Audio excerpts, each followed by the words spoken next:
persepsi, juga menjual gitu ya. Menjualnya ada apapun yang bisa dijual, produk, jasa, gagasan, experience, dan lain-lain. Lihat di sini ada satu iklan cetak ya, ini dulu di Hard Rock FM. Kejeniusan seorang copywriter ketika dia melihat satu judul lagu yang bisa digabungkan sehingga menjadi satu buah surat gitu. Suratnya bertemakan ada dua nih, ada friendship dan ada cinta gitu ya. Nah ini sebenarnya kalau kalian lihat kata-kata yang di sini adalah dikumpulkan dari judul lagu teman-teman. Gitu. Dari Do You Remember, terakhirnya ada We'll Be Together, We'll Be Together. Nah, ini semuanya adalah judul lagu yang disusun dengan sedemikian rupa, dengan sekreatif mungkin sehingga menjadi satu buah surat yang menggambarkan persahabatan gitu. Dan ini dikeluarkan oleh Hard Rock FM yang memang kalau misalnya radio udah pasti identik dengan lagu gitu. Makanya ini satu materi komunikasi yang buatku cukup powerful, idenya simple tapi nempel gitu di otak gitu ya. Begitu juga yang sebelahnya nih, love. Dia berbicara tentang cinta gitu ya. Nah ini kejeniusan seorang copywriter dalam mengolah kata-kata nih. Jadi orang-orang sebenarnya tadinya nggak menduga bisa nggak ya dibikin jadi iklan gitu ya. Ternyata bisa kok kalau copywritingnya bagus gitu ya. Dan iklan ini jadinya nempel banget di otak aku gitu. Padahal ini udah kayak beberapa tahun yang lalu, tapi aku tetap suka gitu sama iklan ini. Gitu. Nah, yang kedua adalah copywriting sebagai seni dalam mempengaruhi persepsi kita gitu. Nah ini ada iklan dari Nike, di mana ketika awal pandemi kalau kalian ingat, semua orang ada di rumah gitu ya, semua orang disuruh di rumah, lebih baik kita di rumah untuk memutus rantai persebaran si virus COVID ini. Yang membuat si Nike itu punya satu gagasan gimana kalau kita bikin satu iklan yang bisa mendukung hal tersebut gitu. Dan ini iklannya dibikin dengan cara Nike banget. Nah kalau kita lihat ya, if you ever dream of playing for millions around the world, now is your chance gitu ya. Play inside, play for the world. Jadi isi iklannya adalah menggambarkan kalau kamu tuh pengen bermanfaat untuk satu dunia gitu ya, bermain untuk satu dunia, ini waktunya buat kamu gitu. Karena sekarang itu kalau kamu stay di rumah, play inside, itu kamu berguna untuk dunia gitu. Satu dunia tuh bisa terbantu dengan action kamu gitu. Makanya udah deh kita di rumah aja gitu. Ini iklan powerful banget walaupun tidak ada visualnya sama sekali teman-teman. Ini cuma copy doang nih, cuma huruf-huruf doang, nggak ada visual apa-apa, cuma ada logo Nike doang nih. Preset, tapi berasa powerful gitu ya, karena ya ini kalau misalnya copywritingnya bisa mempengaruhi gagasan, dia menguasai seni mempengaruhi gagasan, akan bisa bikin iklan yang kayak gini gitu. Simple, murah, nggak perlu foto, nggak perlu motret, nggak perlu ada digital imaging, nggak perlu ada animasi, ilustrasi, tapi tetap powerful. Gitu. Makanya aku suka banget sama iklan ini. Terus yang ketiga nih, kalau misalnya kalian sempat ingat dulu, beberapa tahun lalu Gojek pernah bikin iklan kayak gini, iklan billboard. Dia di mana dia menjual produk sekaligus gagasannya nih di sini teman-teman. Gitu. Jadi ada, ya kalau kalian baca sendiri ya, hai kamu, ya kamu, dan segala macamnya. Jadi intinya Gojek tuh pengen bilang, udah deh kalau misalnya kita sehari-hari itu macet, kena macet, ribet segala macam, pakai Gojek aja gitu. Nah ini salah satu iklan yang bagus buat aku ya secara kreatif. Dan waktu itu viral banget kan, sempat di Twitter, Instagram, sosmed, dan lain-lain, sempat hits banget. Balik lagi nih, sebenarnya iklan yang murah juga, nggak ada visualnya teman-teman. Nggak ada foto, nggak ada digital imaging, nggak ada animasi, nggak ada ilustrasi, cuman copy doang, cuman huruf-huruf doang yang disusun sedemikian rupa sehingga menjadi satu materi iklan yang powerful gitu. Jadi copywriting itu seni. Nah cara kita berkeseniannya ya seperti ini gitu. Nah aku juga pengen bilang nih, sebenarnya kalau kata orang Indonesia gitu ya, copywriting terlalu mengawang-awang, nggak deket kok sama keseharian orang Indonesia gitu. Copywriting tuh jauh banget, kayaknya jauh gitu sama orang Indonesia. Padahal kalau kita lihat lagi, itu anggapan yang salah gitu. Karena sebenarnya copywriting itu ada di keseharian kita gitu, deket banget sama keseharian orang Indonesia. Mau tahu buktinya? Nih ada di slide berikutnya. Nah ini ada 3 contoh betapa copywriting itu sangat dekat dengan orang Indonesia gitu ya. Sehari-hari kita bisa lihat, sehari-hari kita bisa saksikan, dan sehari-hari kita bisa bikin hal yang kayak gini gitu. Nah ini kalau kita lihat di sebelah kiri ini teman-teman, ada satu spanduk banner kali ya, standing banner yang mempromosikan rumah makan gitu ya, tempat makan ayam geprek gitu. Dari awalnya aja udah ngehe lah istilahnya nih kopinya gitu kan. Budayakan males masak gitu. Orang di mana-mana budayakan rajin membaca, budayakan rajin belajar, budayakan menabung. Ini budayakan males masak. Terus di sini kalau kita lihat ada gratis makan pukul 12 sampai 15.00 gitu ya.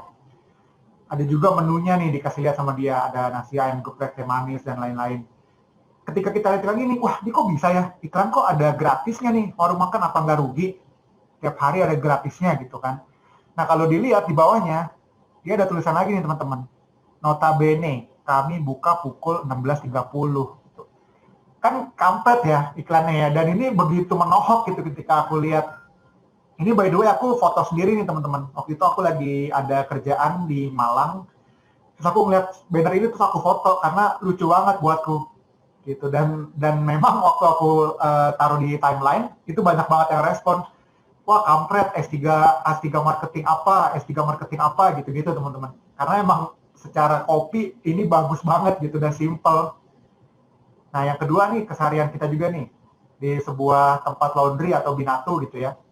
Jadi ada pengumuman, diberitahukan kepada seluruh mahasiswa yang ada di Kota Medan, khususnya Pancing sekitar, agar tidak lagi mencuci pakaian sendiri. Sebab tugas kalian itu kuliah ke Medan bukan adalah belajar lalu jadi sarjana, bukan mencuci gitu. Sekali lagi bukan mencuci. Karena mencuci adalah tugas kami di laundry gitu. Dan ini juga salah satu copywriting yang dekat banget sama kita semua gitu. Ada di rumah-rumah, ada di rumahan dengan bahasa yang simple, tapi dia bisa bikin sesuatu yang unik dan bisa menarik gitu teman-teman. Nah yang terakhir nih ada juga Puskesmas Waigama. Dia bilang virus corona tidak memandang siapa kamu. Mau kepala dinas kah, kepala distrik kah, kepala kampung kah, apalagi kau cuma kepala batu. Gitu. Terus ada visual orang tapi kepalanya batu. Ini copywriting teman-teman. Ini copywriting yang benar-benar ada di Indonesia dan bukan anak agensi yang bikin gitu. Ini warga sekitar yang bikin. Ini juga pasti bukan anak agensi yang bikin. Apalagi ini bukan anak agensi pasti yang bikin. Tapi tetap ada di keseharian kita teman-teman. Jadi ada anggapan kalau misalnya copywriting itu jauh banget, mengawang-awang, tidak terlalu dekat dengan orang Indonesia, tidak familiar. Itu buatku salah ya. Karena ya dengan bukti ini aku nunjukin tuh ke teman-teman kalau misalnya copywriting itu sebenarnya deket-deket aja sama kita gitu. Cuma kitanya aja yang mungkin belum tahu atau belum familiar dengan copywriting gitu. Nah, kalau kita tadi belajar aku sharing tentang copywriting, sekarang aku pengen sharing tentang copywriter nih teman-teman. Jadi kalau copywriter tuh apa sih gitu ya? Tentu saja copywriter adalah orang yang bertugas untuk membuat copy gitu. Nah, copywriter itu bertanggung jawab atas semua penulisan dalam pembuatan materi komunikasi, teman-teman. Baik dalam proses mencari ide ataupun mengeksekusi idenya. Nah, kalau ada yang tanya, copy itu sebenarnya apa sih? Nah, copy itu adalah semua kata-kata atau kalimat yang ada dalam sebuah materi komunikasi atau materi iklan. Gitu. Atau bahkan materi caption di sosmed itu namanya copy juga. Gitu. Jadi, definisi copy itu seperti itu. Jadi bukan kopi Starbucks atau kopi kapal api ya teman-teman. Copywriter, copy dalam copywriting itu adalah itu. Jadi semua tulisan atau kata-kata yang ada dalam sebuah materi komunikasi. Gitu. Nah, copywriter ya ini bertanggung jawab untuk membuat bertanggung jawab untuk penulisan dalam pembuatan materi komunikasi gitu. Jadi baik dalam proses mencari idenya ataupun mengeksekusinya itu tanggung jawab copywriter. Nah, copywriter itu adalah ujung tombak dalam pembuatan materi komunikasi yang efektif. Gitu. Jadi, kalau misalnya ada komunikasi yang bagus, yang efektif, udah pasti itu copywriternya bagus. Gitu. Karena dia bisa membuat sedemikian rupa agar pesan yang ingin disampaikan itu bisa ditangkap oleh targetnya. Gitu, teman-teman. Karena selain itu juga tugasnya copywriter adalah dia membuat pesan gitu, berbeda dengan kayak art visual atau desainer grafis gitu ya, yang mungkin dia berbicaranya melalui visual gitu. Tapi kalau misalnya copywriter, dia tanggung jawabnya lebih penting karena dia yang menyampaikan pesannya gitu melalui kata-kata atau melalui idenya gitu. Walaupun nanti dalam prakteknya copywriter dan desainer grafis atau ya mungkin atau director itu biasanya satu tim dan mereka bekerja sama untuk membuat komunikasi yang bagus gitu. Nah, copywriter itu juga messenger teman-teman. Jadi dia penyampai pesan ya, tapi dia bukan nabi ya atau bukan tukang pos ya, tapi dia messenger. Nah, messenger itu kenapa sih dia messenger? Karena copywriter itu juga bertugas untuk menyampaikan dan memastikan bahwa pesan yang ada di sebuah komunikasi itu bisa diterima oleh target. Jadi makanya seorang copywriter itu dia harus bikin satu komunikasi yang jelas gitu, bukan yang multitafsir. Beda dengan scriptwriter gitu ya. Scriptwriter ketika dia membuat skrip, dia pasti menyerahkan interpretasi karyanya terhadap kepada si penontonnya gitu. Begitu juga dengan penulis lirik gitu ya, penulis lirik lagu. Dia buat lirik tapi dia menyerahkan interpretasi liriknya kepada yang mendengar gitu. Jadi dia nggak punya kewajiban untuk menginterpretasikan itu gitu. Itu tergantung yang dengar aja, terserah yang dengar mau interpretasinya kayak gimana. Atau misalnya penulis novel gitu, dia bikin novel, bikin cerita, balik lagi dia menyerahkan interpretasi pesan yang di novel itu kepada orang yang membacanya gitu. Nah, tapi kalau copywriter itu nggak bisa kayak gitu. Copywriter itu harus bikin satu pesan yang benar-benar jelas, efektif, sehingga ketika itu pesan disampaikan, targetnya jadi ngerti, oh ini pesannya tuh ini. Jadi nggak bisa bikin pesan yang multitafsir. Walaupun memang pada kenyataannya peluang untuk pesan itu dimultitafsirkan tetap ada, cuman seorang copywriter itu tugasnya adalah mempersempit peluang itu. Sehingga apa yang disampaikan itu jelas gitu. Kalau aku pengen bilang baju ini bagus ya, baju ini bagus loh, dia bahannya nyaman. Nah, kalau aku pesennya itu berarti aku harus nyampainya dengan cara yang benar-benar jelas dan efektif supaya orang tahu oh itu bajunya bagus, bahannya nyaman gitu. Atau misalnya handphone iPhone itu selain canggih, dia juga prestisnya tinggi loh gitu. Nah, tugasku sebagai seorang copywriter adalah menyampaikan itu kepada targetnya gitu. Menyampaikan itu kepada calon pembeli sehingga ketika calon pembeli melihat iklannya yang ada di benaknya itu sama kayak yang ada di benakku. Oh, ini handphone selain bagus, canggih, dia juga prestisnya tinggi loh. Gitu teman-teman. Makanya seorang copywriter itu nggak boleh bikin pesan yang terlalu ribet gitu, terlalu nggak jelas dan lain-lain. Makanya harus jelas dan efektif sehingga ketika disampaikan ke targetnya jadi lebih jelek lah istilahnya gitu, jadi lebih nangkep gitu orang menerimanya gitu. Nah, sebenarnya seorang copywriter tuh butuh skill apa aja sih gitu ya, kalau misalnya kita berbicara dengan skill nih ya. Nah, ini ada beberapa skill dasar yang memang dibutuhkan oleh seorang copywriter. Dan ini based on pengalamanku ya teman-teman. Mungkin nanti kalau misalnya teman-teman ada kelas lain gitu ya, atau ada workshop lain yang ngasih tahu dasar selain ini ya itu go ahead aja gitu. Jadi terserah nanti kalian pengen ngambil yang mana gitu kan.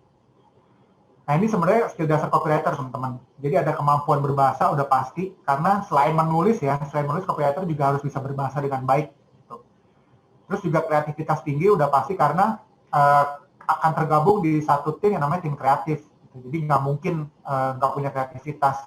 Jadi harus punya kreativitas tinggi. Dan sebenarnya kreativitas itu bisa diasah. Gitu. Kreativitas itu bukan satu hal yang bakat gitu. Wah nih saya kasih bakat kreatif. Enggak. Gitu.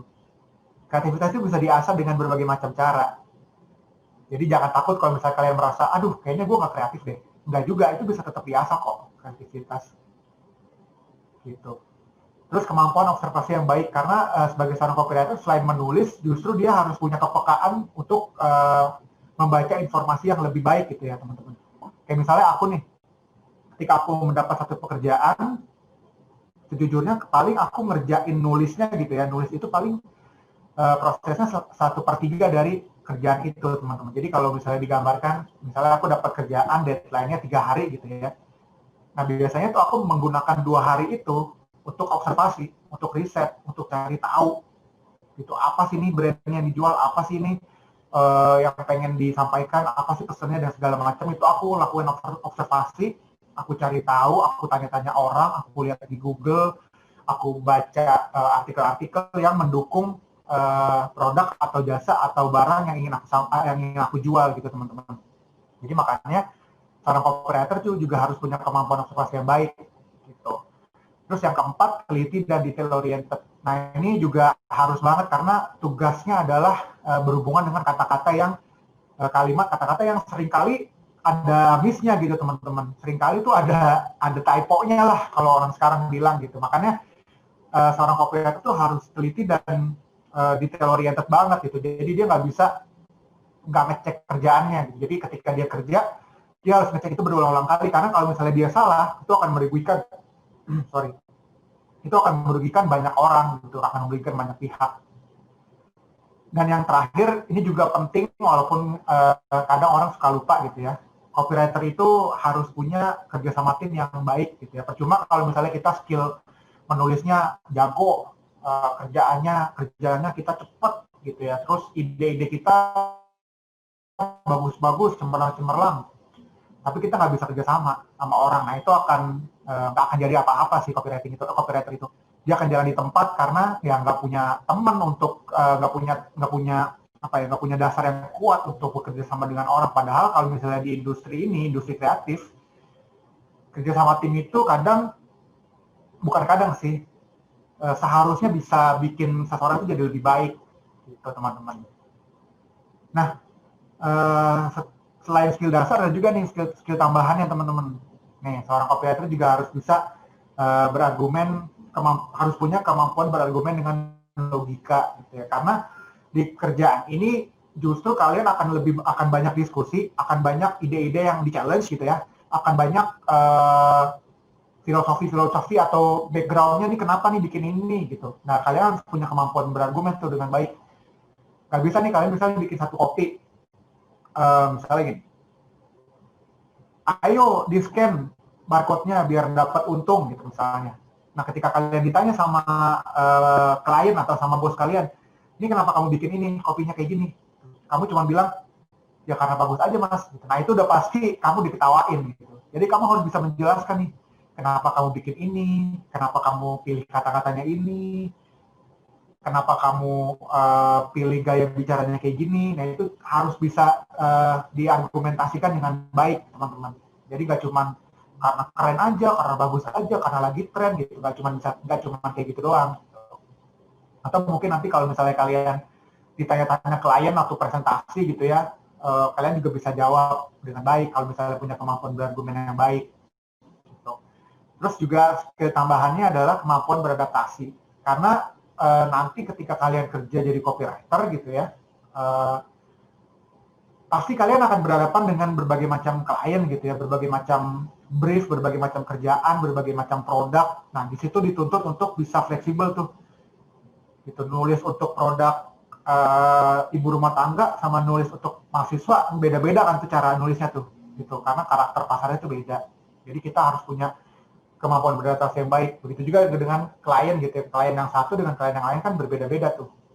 Gaya berbicaranya atau gaya menyampaikan pendapatnya. Jadi kita harus bisa beradaptasi dengan baik, teman-teman. Nah, terus juga ini penting juga nih, kemampuan melihat dari angle yang berbeda. Karena kalau kita bisa melihat sesuatu dari angle yang berbeda, kamu punya keunikan yang nggak dimiliki oleh orang lain, dan itu adalah nilai plus gitu. Makanya biasanya kalau misalnya kalian lihat iklan-iklan yang bagus gitu ya, kalian perhatiin deh sudut pandangnya itu pasti aneh gitu, nyeleneh dibanding iklan-iklan biasa gitu. Nah, sampai sini ada yang ingin bertanya? Gimana nih moderator? Atau gimana ya? Ini mungkin Kak Maulana boleh ini aja selesaiin sesinya dulu, nanti pas di akhir baru nanti kita buka sesi tanya jawab gitu. Iya. Oke. Sorry. Ada waktu 20 menit ya kayaknya buat tanya jawab ya. Ya ada tenang Kak, untuk Kak Maulana masih banyak waktunya Kak. Oke. Nah oke deh, kalau gitu kita lanjut aja nih teman-teman. Nah ini ada sedikit ya copywriting basic tips gitu. Jadi kalau misalnya mau jadi copywriter, pengen belajar nulis copy gitu ya, ada sedikit basic tips yang mungkin juga bisa berguna untuk bisnis kalian gitu. Nah ini yang ada 6 gitu ya. 1, 2, 3, 4, 5, 6 kita bahas satu-satu nih teman-teman. Misalnya yang nomor 1 gitu ya, pelajari buyer persona gitu. Nah itu kayak aku tadi bilang, ini observasi nih, kemampuan observasi di mana ketika kamu ingin menjual sesuatu, udah pasti kamu harus tahu segmennya tuh siapa gitu. Kalau misalnya kamu jual sabun mandi cewek gitu ya, nah kamu harus pelajari tuh buyer personanya gitu. Jadi buyer persona ini apa? Buyer persona itu adalah satu persona atau satu karakteristik di mana kepada siapa barang kamu tuh dijual gitu, produk kamu dijual. Gitu. Makanya namanya buyer persona. Gitu. Jadi kalau kamu bayangin ini sabun khusus cewek, untuk cewek yang kayak gimana ya? Apakah untuk mahasiswa yang aktif atau mahasiswa yang justru nggak suka olahraga, atau mahasiswa yang mungkin kayak sukanya mandi terus gitu. Nah itu kalian harus cari tahu siapa yang akan baca tulisan kita, atau ketika kamu pengen nulis gitu ya, kamu harus tahu nih tulisan kamu nanti akan dibaca siapa ya, dan dari situ kamu harus kulik tuh, oh ini kira-kira personanya kayak gimana ya, nah caranya gimana, observasi gitu. Itu yang pertama. Yang kedua adalah kulik yang ingin kita jual gitu. Nah kamu ketika kamu pengen nulis sesuatu, nah kamu harus paling tahu apa yang ingin kamu sampaikan, apa yang ingin kamu informasikan. Kamu harus kulik sedetail-detailnya gitu ya. Kalau kamu pengen nulis misalnya untuk apa ya? Kamu pengen nulis produk air putih gitu ya. Kamu harus tahu itu air putih dijual di mana gitu. Bahkan kayak misalnya itu air putih dari mata air pegunungan apa.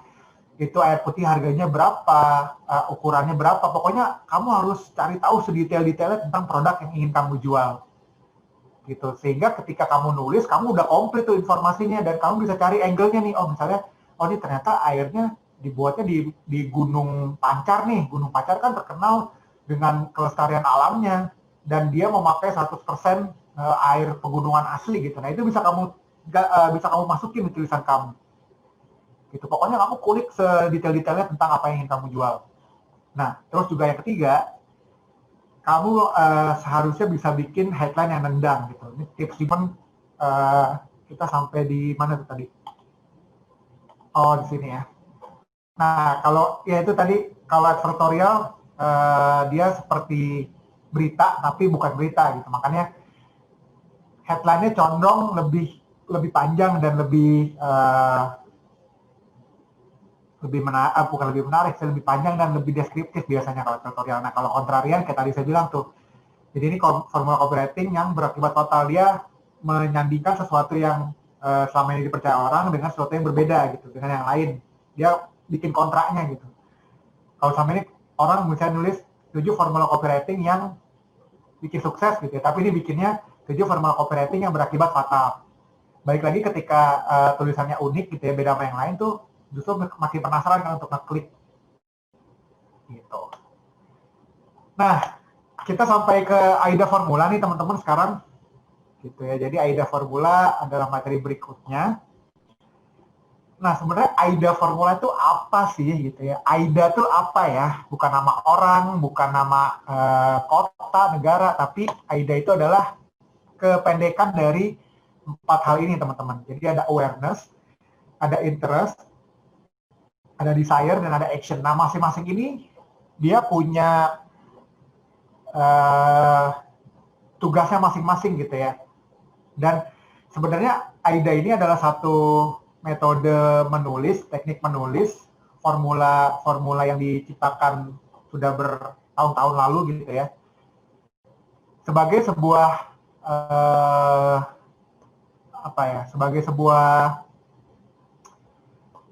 aduh ini kalau bisa habis error gini nih, flow-nya suka kegoyang gitu. Tadi lagi asik padahal ya. Iya. Tadi ada titik kata screen-nya minta di zoom Kak, nggak kelihatan. Hah? Screen-nya minta di zoom. Mungkin digedein kali kayak tadi awal. Oh ini nggak kurang gede ya? Oh gini. Gimana sih? Ini udah di zoom nggak sih? Iya, udah nih Kak. Oke. Ya, jadi AIDA formula itu adalah struktur penulisan yang dibuat untuk memudahkan para copywriter dalam menyampaikan pesannya gitu atau membuat tulisannya. Jadi ini struktur masing-masing ini punya tugasnya masing-masing teman-teman. Dari awal sampai akhir ini punya tugasnya masing-masing, punya caranya masing-masing untuk membuat orang ketika baca itu jadi lebih paham apa yang disampaikan dan jadi lebih tertarik dengan pesannya gitu, dengan tulisannya. Nah, kayak apa sih gitu ya. Nah, awareness nih ya, satu. Yang pertama ini awareness. Awareness itu sebenarnya tujuannya cuma satu, dia caper gitu. Dia cari perhatian aja. Karena sebagai sebuah first impression, mirip-mirip headline sebenarnya, yang tujuannya adalah pengen nyari perhatian supaya orang itu kehook sama tulisan kita. Jadi kalau ditanya awareness itu tujuannya apa sih ya? Caper, tujuannya dia cari perhatian. Gitu. Nah, gimana sih cara bikin awareness gitu ya, cara memaksimalkan awareness dalam AIDA ini gitu. Nah ini cara-caranya nih. Satu relevan gitu. Ketika kamu nulis headline atau nulis AIDA, yang pertama nulis kalimat awareness harus relevan dengan targetnya. Gitu. Harus relevan dengan masalah yang ingin dibahas gitu ya, atau produk yang ingin dijual. Nggak boleh yang beda jauh banget gitu. Jadi nggak akan kita sampai di mana tuh tadi? Oh, di sini ya. Nah, kalau ya itu tadi, kalau advertorial dia seperti berita tapi bukan berita gitu. Makanya headline-nya condong lebih panjang dan lebih menarik, lebih panjang dan lebih deskriptif biasanya kalau advertorial. Nah, kalau kontrarian kayak tadi saya bilang tuh.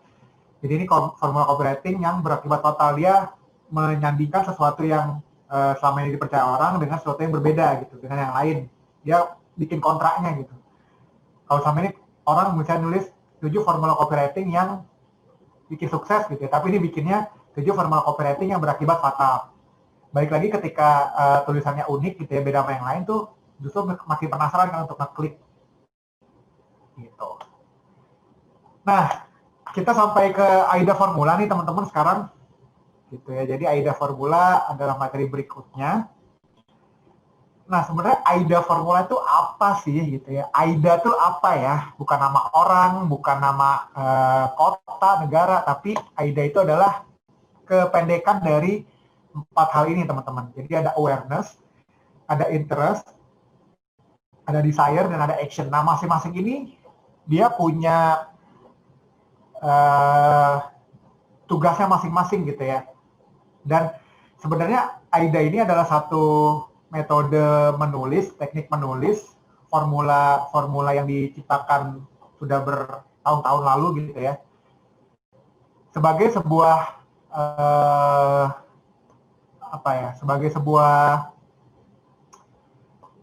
aduh ini kalau bisa habis error gini nih, flow-nya suka kegoyang gitu. Tadi lagi asik padahal ya. Iya. Kayak tadi ada titik kata screen-nya minta di zoom Kak, nggak kelihatan. Hah? Screen-nya minta di zoom? Mungkin digedein kali kayak tadi awal.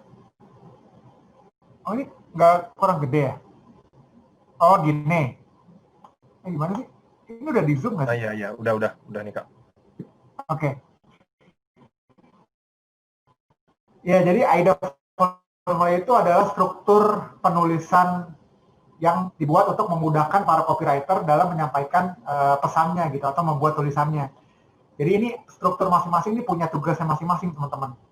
Dari awal sampai akhir ini punya tugasnya masing-masing, punya caranya masing-masing untuk membuat orang ketika baca itu jadi lebih paham apa yang disampaikan dan jadi lebih tertarik dengan pesannya gitu, dengan tulisannya. Nah, kayak apa sih gitu ya. Nah, awareness nih ya, satu. Yang pertama ini awareness. Awareness itu sebenarnya tujuannya cuma satu, dia caper gitu. Dia cari perhatian aja. Karena sebagai sebuah first impression, mirip-mirip headline sebenarnya, yang tujuannya adalah pengen nyari perhatian supaya orang itu kehook sama tulisan kita. Jadi kalau ditanya awareness itu tujuannya apa sih ya? Caper, tujuannya dia cari perhatian.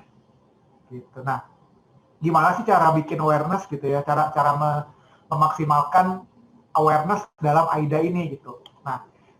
Nah ini cara-caranya nih. 3. Satu, relevan gitu. Ketika kamu nulis headline atau nulis AIDA, yang pertama nulis kalimat awareness, harus relevan dengan targetnya. Gitu. Harus relevan dengan masalah yang ingin dibahas gitu ya, atau produk yang ingin dijual. Nggak boleh yang beda jauh banget gitu. Jadi nggak akan ada hal yang ingin kita simpen tuh, bikin penasaran tuh. Jangan sampai kita semuanya kita terangin di depan. Orang nggak akan baca selanjutnya gitu. Makanya ini 3 hal ini harus diperhatikan, harus dimaksimalkan ketika kita bikin satu kalimat struktur awareness pada AIDA gitu teman-teman.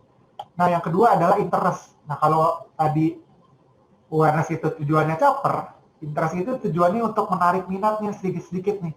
Jadi setelah dapat perhatian, kita tambahin nih supaya dia berminat gitu. Jadi semakin dia larut dia tuh dalam tulisan kita. Nah biasanya menarik minat tuh caranya gimana sih? Ya udah, kalian harus bisa menjelaskan keunggulan produknya apa gitu. Manfaatnya tuh apa, keunggulan produknya apa. Dan biasanya digunakan berbagai macam cara nih. Misalnya kalian langsung ngasih datanya kayak gimana, atau faktanya kayak gimana. Mungkin statistiknya apa, terus ada misalnya kalau misalnya kalian ada case study gitu ya, studi kasus, mungkin bisa ditaruh hasil studi kasusnya kayak gimana. Atau kalian justru memaparkan kondisi idealnya seperti apa gitu. Jadi ketika awareness tadi caper, interest ini narik minat gitu. Setelah kita dapat perhatiannya, kita tarik minatnya dengan cara ya seperti ini gitu. Yang ketiga, desire gitu ya. Setelah kita dapat perhatiannya, kita tarik minatnya. Nah, desire ini salah satu langkah yang salah satu struktur, salah satu step yang cukup penting, bukan cukup penting sih, menentukan gitu. Jadi setelah kita dapat dapat perhatiannya, tarik minatnya, kita harus bikin mereka untuk bener-bener pengen gitu, bener-bener aduh nih kalau gue nggak dapet, kalau gue nggak make, kalau gue nggak beli, gue rugi nih gitu. Caranya gimana? Nah ini kita di sini bisa memainkan emosi dan logika dari pembaca gitu ya, dengan kita kasih tahu nih manfaatnya apa, kita kasih tahu nih solusinya apa nih gitu. Di sini kita bisa bermain dengan emosi dan logika gitu. Jadi daripada kita tulis spesifikasi produk gitu misalnya, kita tulis aja apa yang bisa bikin produk ini menyelesaikan masalah di hidup lo gitu. Misalnya daripada kalian tulis spring bed ini adalah spring bed dengan kualitas per nomor 1 di dunia, pernya empuk banget, dibuat di Itali, dibuat oleh ini, dibuat oleh itu orang-orang nggak peduli. Tapi ketika kamu tulis spring bed ini akan membuat tidur kamu lebih nyaman, serasa di surga. Nah itu orang langsung, wah ini nih yang bisa bikin tidur gue lebih enak nih. Gitu. Kasih tahu manfaatnya, kasih tahu solusinya apa, dan kalian mainkan emosi dan logikanya dari pembaca. Gitu. Nah kalau misalnya udah dapat perhatiannya, udah kita bisa menarik minatnya, kita udah bisa bikin mereka benar-benar pengen banget untuk mengkonsumsi atau membeli atau menginstal produk kita gitu ya. Saatnya kalian mengajak mereka untuk beraksi gitu. Namanya action. Action adalah tujuannya adalah untuk mengajak untuk dia beraksi gitu. Ayo cepetan sekarang. Gitu. Nah ini kalian harus bisa bikin tulisan call to action yang bagus gitu ya, yang jelas dan spesifik dan informatif.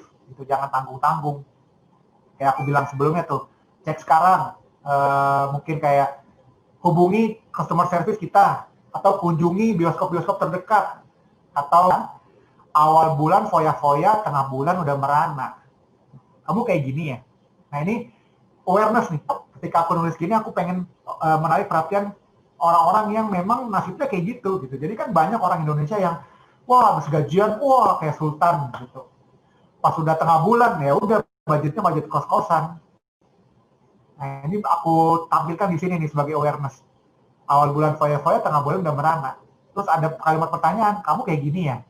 Gitu. Terus Itu awareness. Nah, di interest aku mencoba mengungkapkan fakta yang memang beneran fakta gitu. Jadi memang ada risetnya. Tapi ini bukan riset jenius, tapi waktu itu aku cari riset apa ya, kalau nggak salah kayak statistik gitu ya, beneran ada risetnya gitu. Jadi menurut riset jenius, kalau aku di sini nulisnya riset jenius karena ini kan untuk jenius gitu ya. 54% pengeluaran Indonesia di kota-kota besar dihabisin buat beli barang-barang non pangan. Gitu. Jadi gimana nggak mau boros kalau yang dibeli itu hal-hal yang nggak penting. Kan non pangan kan nggak penting ya. Yang paling penting kan sandang pangan papan sebenarnya. Selain itu ya tersier gitu atau sekunder. Nah tapi kenyataannya pengeluaran orang Indonesia itu emang harus dipaksa nabung, ya kan? Jadi aku mencoba untuk tulis solusinya apa nih kalau orang nggak bisa nabung, solusinya apa sih? Ya solusinya adalah salah satunya dengan cara pakai tabungan SIP, karena kalau tabungan SIP itu orang-orang dipaksa nabung, jadi dia auto debit tiap bulan dari rekeningnya. Sehingga orang nggak usah menyisikan lagi, tapi langsung otomatis di debit dari rekeningnya gitu. Dan itu kayak untuk orang-orang yang memang nggak bisa nabung, wah ini nih solusinya nih, ini. Gitu. Nah ini juga ada beberapa hal yang penting ya ketika kalian pengen mencoba untuk belajar nulis atau mencoba untuk mengaplikasikan